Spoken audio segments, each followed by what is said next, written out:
Hey guys and girls, so I just wanted to do a quick tip that I realise I do every time, but I don't tell you guys. I'm a bit cold and I've got this, well, I've just come in, my hands are freezing, so I've just took the kids to school and I can't tape very well. Anyway, that's by the by. So I fired up the software, as you can see, DOBs, and I've done, what I've done is I've done DOB ratio, so I want to sort it by DOB ratio. So that means the biggest DOB ratio will be shown first, as you can see all the way down there, 5 from 5, 5 from 5, 5 from 5, 5 from 5, 5 from 5, etc. We've got some, I've got tomorrow's decks in here as well, so just ignore them. I'm going to market raisin tomorrow! Whoa!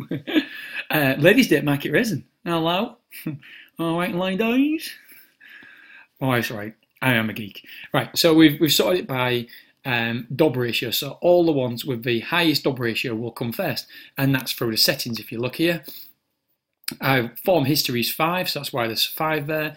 And the criteria, I'm saying show me every horse that has dobbed 80% in up to the last 5 races. And you can change these figures as much as you want. You can go up, down, whatever. You can shake them all around. It's completely up to you. So I've done 5. You can do more, you can do less, whatever suits you. So I see this one here, March for Men. And I see this one as dobbed, obviously, 100% of the time. It's 5.1. It hasn't won a race yet, but that's absolutely fine. So I want to have a little bit more information about it. So we have a look here. Taking early to post, started slowly, went soon chasing, close up, prominent, ridden, chase leaders. All very nice figures we can see here. Oh, sorry, I haven't dobbed every single time. It's one here. The first time, started slowly, soon recovered in touch, but it was too late. Betfair SP of 8 and went to 8.6. The rest of the occasions, sorry, that's dishwasher in the background, it has dobbed. Only just on a few occasions, but it's still dobbed. Now, by the way, I haven't done any research with this horse whatsoever. Just to make it clear, I probably won't be doing this horse. I have no idea of its form, its criteria, I've just literally, all I've done is this, because I wanted to point something out. So this here, 48 to 15, 42 to 22, 9.84 to 3.65, 14 to 7. Them two, they don't really mean much to me. They don't really hold much weight at all, because at them figures, I'm not really interested. Yes, I want to know, but I don't hold any weight behind these figures at all, because it doesn't take any money to make a horse go from 42s down to 20. This is where people will probably go wrong. The fact that they're saying, oh yeah, it's dobbed 5 out of the last 5. But then if you look at these two figures, it's almost irrelevant, because if I put £100 on in play from that price to that price, I could move a market with £100, because see, the liquidity is not there. And so anybody can move the market. What I'm trying to say is here, it doesn't take a lot of money to move it from 48s to 15s, 42s to 20s. It takes a little bit more money, 9.85 to 3.65. Obviously a little bit more money. Again, that's not really a massive move. It's okay. 3.672 to 3.15. These two are the bigger moves, because when you get under 3 or under 4, under 3 to 1, under 4s on Betfair, that's when the money you will have to take, it will have to chew up through a more substantial amount of money to get to that price. So these here, it holds a little bit more weight than these two, but nowhere near as much as that one or that one. So just be mindful of that, be wary of that. Let's have a look at this one. 6.8 into 1.19. Now that is a big move. Anything under 2 as well. Anything under 3, under 2 to 1. So it's 3 on Betfair, under 2s. It takes a lot of money to move it. 32s to 5.5. Again, it's okay, but 5.5 down to 5.5. If you look at it, there's not a whole lot matched at that price. So, you know, it's a big 83% move, but in essence, it's not a massive one. That is much more impressive. That to me is doubly as important as that one. And then you've got this one, 7.68. Again, you know, obviously went down to 1.01, so it's a massive move. This, again, 3.6 to 3.2. It's not a substantial move, but to move that price to that price, it would take a fairly decent amount of money. Put it this way, it'll take more money to move it from 3.6 to 3.2 than it would do to 40s down to 20s. And 40s down to 20s is officially a dob.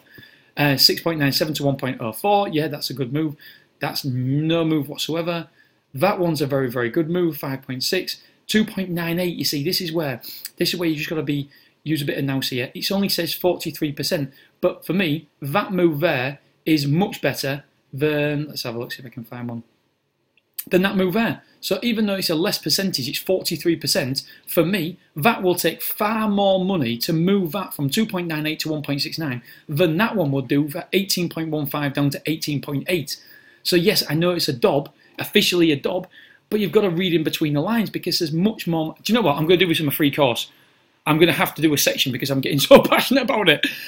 So I just want people to understand that you've got to look past the DOBs. Just because it says 5 out of 5, you've got to look into it. You've got to read it. That's what I mean about doing a little bit more work, because you've got to substantiate what you're seeing.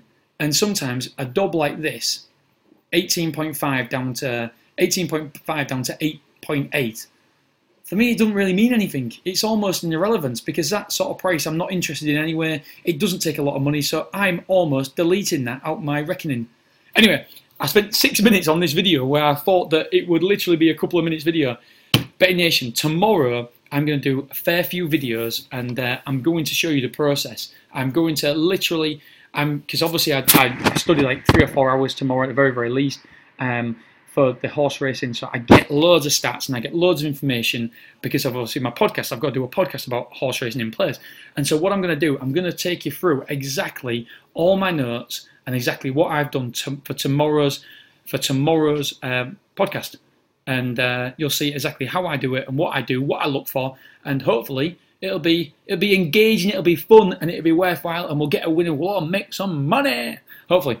So, Betting Nation, thank you so much for watching this video. Do not forget that you can sign up to the waiting list right now. It's The Betting Guy. I'll just get it up here for you. I'll put it in the show notes anyway. Look, The Betting Guy waiting list. And here it is. And it also, I don't want you guys to just think it's a money-making system. It's like I keep saying this because it's really not. Although it can be. I don't want you to think it's rubbish either. But I want you to say, look, this software, why am I doing that? Why would I be doing, why? So yeah, this software is not for you if you basically think it's a money tree. That's what I'm saying there. So, yep. So have a look over there, thebettingguy.co.uk, waiting-list, and put your details in, and away you go. Okay. So, Betting Nation, thank you so much for listening to this. Hopefully you got something out of it and it learnt you something. Okay, speak to you soon. Bye-bye.